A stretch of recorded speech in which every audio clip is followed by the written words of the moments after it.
So hello and welcome once again to another Hornby Magazine video. Today you join us here at the Kidderminster Diesel Depot on the Severn Valley Railway for another Accurascale announcement video. And I've been told it's something rather special. And I believe also there's a clue in the title. The fact that we're at the Kidderminster Diesel Depot should lead to a clue. Should we go and see what the item is that's under wraps? I think we should.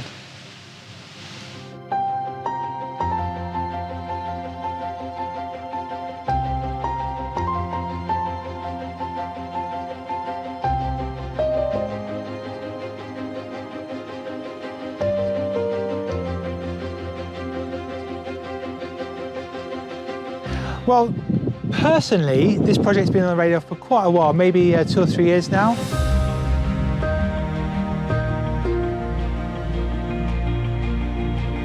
After I finished designing the Class 37, I was looking for my next big thing.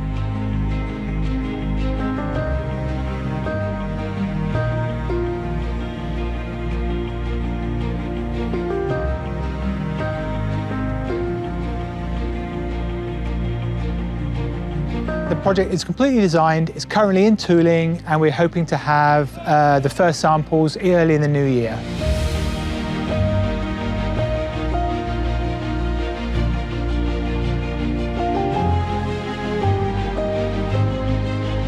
I've kind of become known for these big diesel projects, many variations, and this is another one along those lines. I'm actually very excited about it.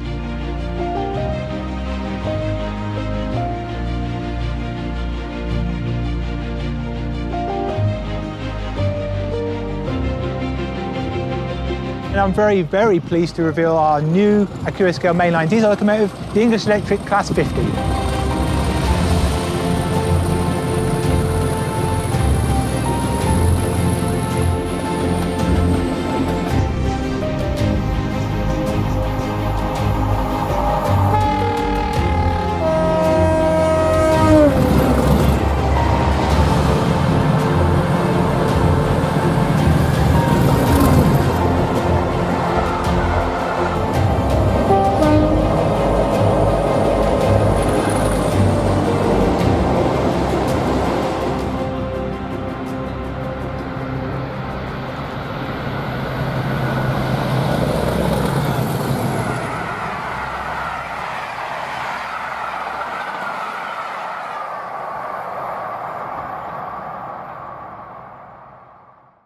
So who'd have thought the humble Class 50 for Accurascale?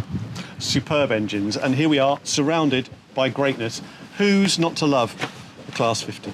I mean, immediately we're surrounded by Exeter, Hood, and of course GBRF's Defiance. Which looks absolutely, pardon the pun, but looks superb, even though it's Defiance, in its GBRF livery.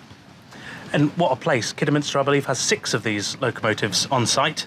So what better place to learn more about the project? Yes, just off camera as we speak, we've got Glorious 50033 behind us.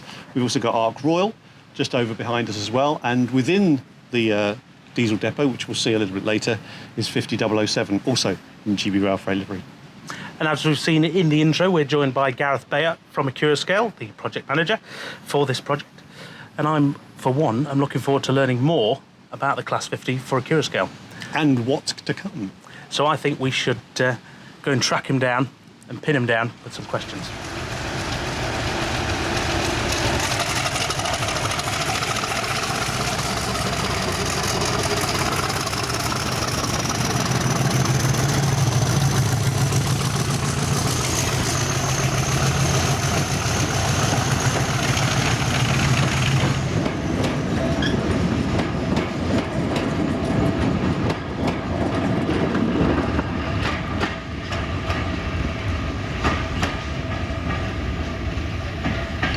So I'm joined by Gareth Bayer, Senior Project Manager at Accurascale.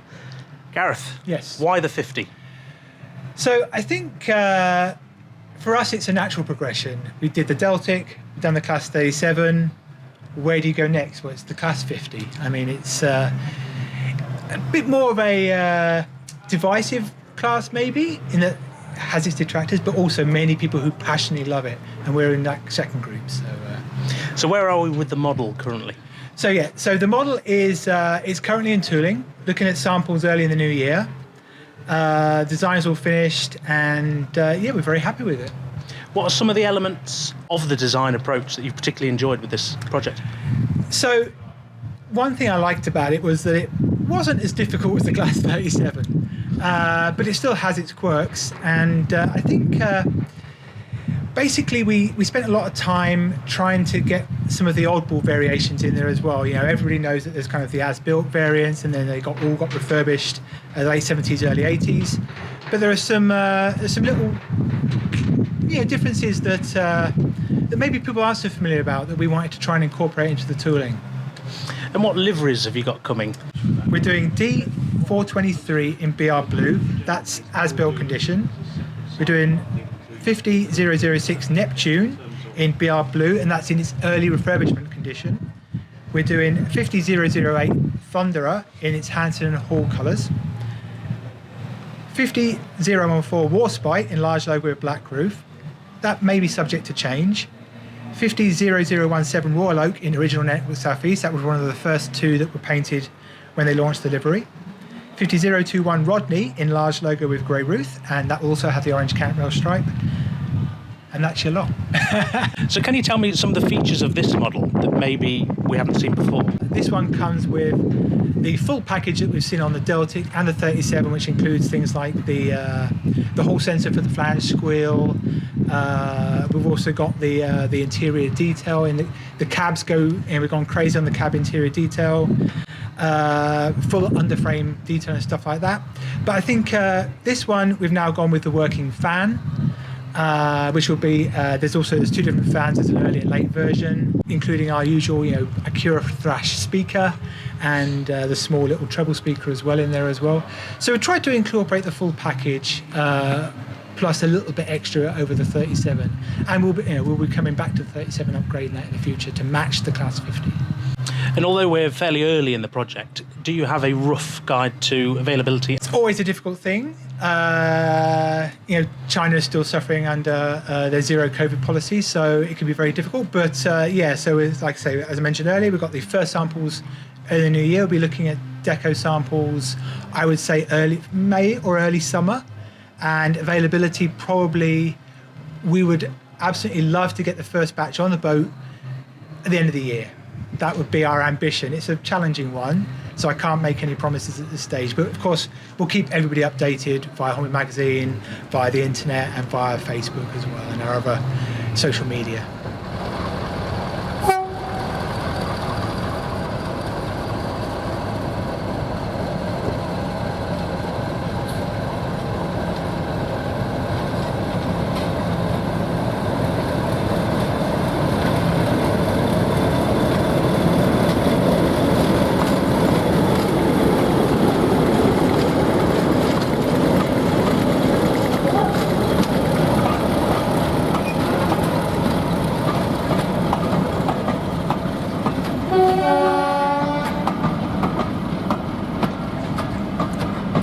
So with me now is Dave Redbourne from the 50 Fund here at the Severn Valley Railway, and we are surrounded by Class 50s. What's so special about the Class 50? The noise. They just have this charisma that draws you in. I remember the first one I ever saw was actually Thunderer, and I heard this massive row and saw this nameplate Thunderer. I thought, what a fabulous name for a loco. And then you hear the thing and you see the thing, and you're just hooked.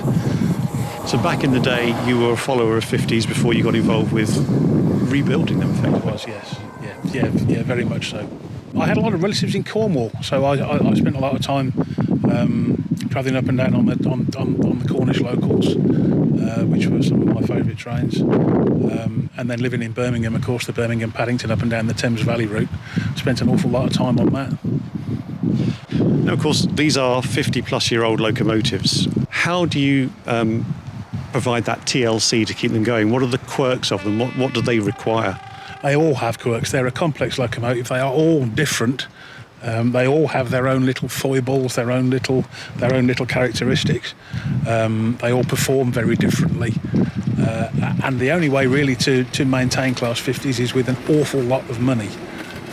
We are very fortunate that we have a fairly large number of regular supporters who buy shares from us. They contribute to the locomotives. They send us donations. They buy our merchandise. And you can't maintain a 50 without a very, very big pot of money. We don't get that many bills that don't have at least 4 or 5 zeros on the end.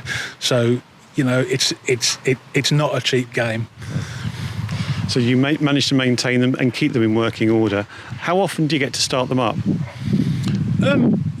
The runners will be used quite a lot through the season. The Severn Valley, we're very fortunate here in that they use their diesels an awful lot. They've had a couple of steam bans this year, which is unfortunate for the railway, but in a way it's quite good for us because we end up doing more mileage. They get more use. Class 50s don't like sitting around idle. The more that we can use them, the better, really. And being here is perfect for that. And so we're here for the launch of the new 00 gauge locomotive from Accurascales. Are you a railway modeller yourself? I am. I say I'm a railway modeller. I have an awful lot of railway models in various drawers and boxes in storage because I seem to buy them and never ever get the time to actually build the thing. But yeah, I have most scales. So every time somebody releases another model, it costs me a fortune.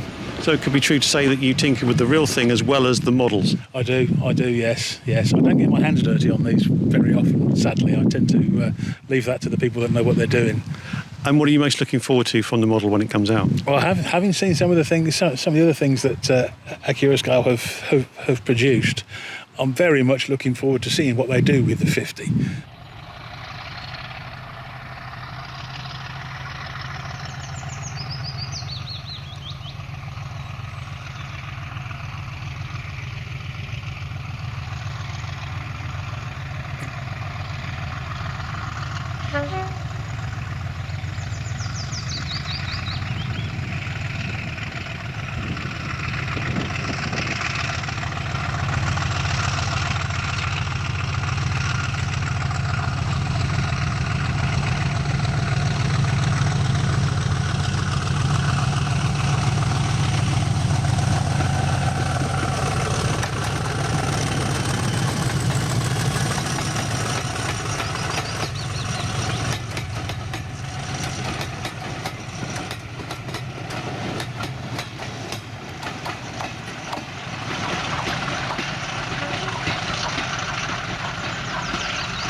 So here we stand in front of Arc Royal, one of the many Class 50s that Accurascales will eventually end up doing.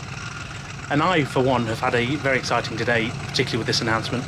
It's been fantastic, actually, and as I've mentioned on numerous occasions today, who couldn't possibly love a Class 50? It takes me back to standing on places like Woking platform, watching the Class 50s going through on the Waterloo Exeter services, thundering away from the platforms back in the day.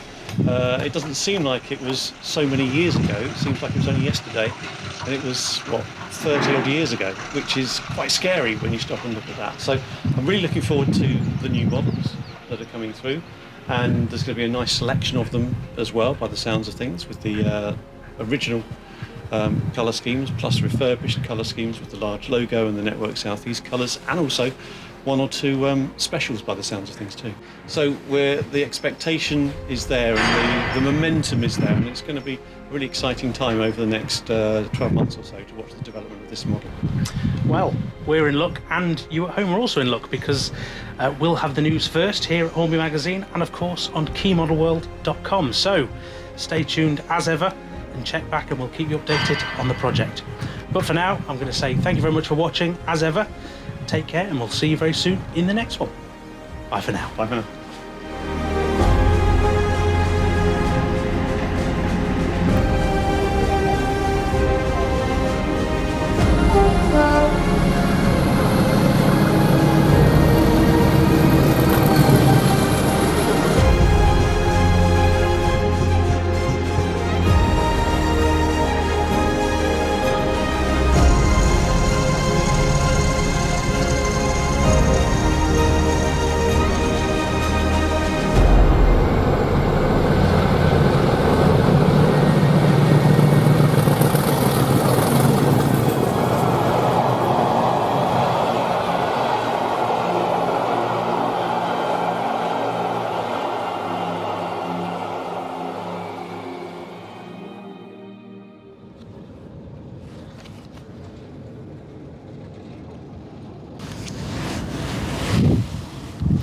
think this one's got a bit missing.